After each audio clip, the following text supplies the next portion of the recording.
Hello, my name is Gwen Simpson. I'm the owner and grower of Inspired Market Gardens in Carvel, Alberta, which is just about 45 minutes west of Edmonton.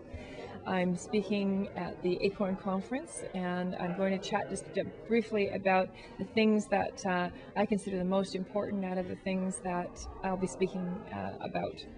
So the first area that I'm looking at is value added or added value, or value in general, and I really want to talk about the power and of value. And we're going to focus on a couple of things.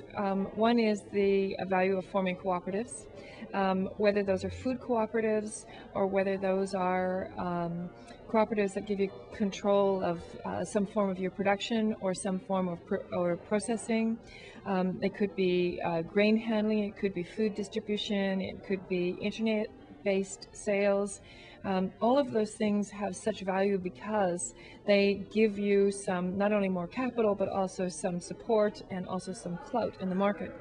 I also think it's really important that you jointly market your produce, and so whether that's through a food cooperative or whether that's through just teaming up together with a couple of other people at the farmers market, but trying to work on something that you are doing, that you have in your product, and joining with some other people who also do a great product. So for example, things like if you grow herbs, join up with a sausage producer and put your herbs in their sausage, and you can both market it.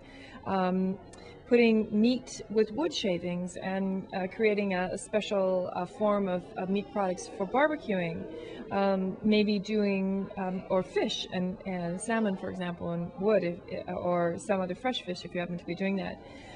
You could team up with someone who is doing salsa and add your vegetables to them and both put your labels on those jars.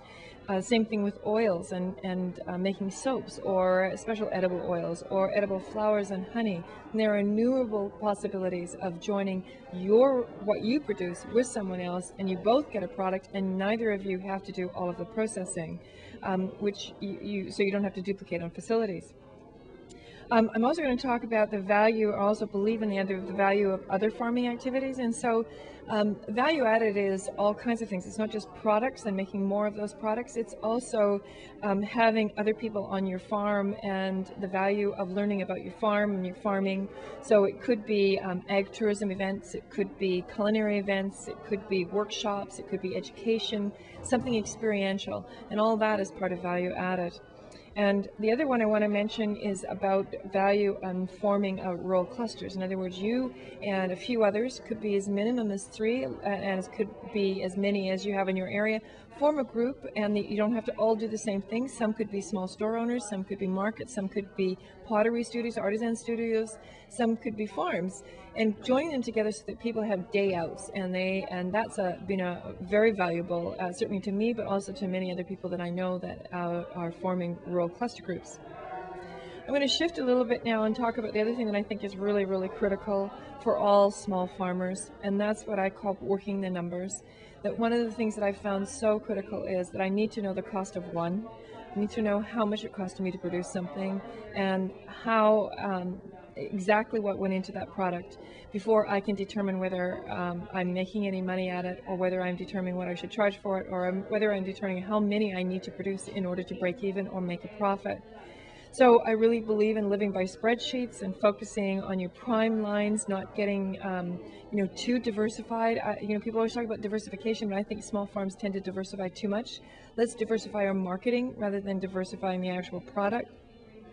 Focusing on the cost of everything, understanding goals and your relationship of what you're doing to those goals and making sure you stick to that. And ensuring the price is based on value as well as what it costs you to produce. And the third part that I think is important is persuading the public that food is important, organic food is important, that they should pay more for food. And that's doing that without beating them over the head.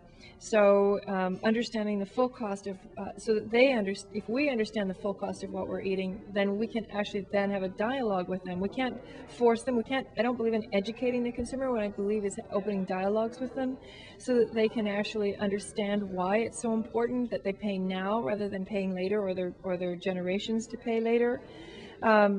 You know, there's a calculation that says a burger from a rainforest should cost $200, and we should be talking to our customers about that and why things should cost more when it comes to food and why it's so valuable.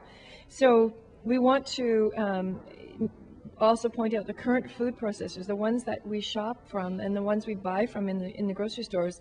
Most of them are only costing now, and eventually socially everybody else will have to pay for that.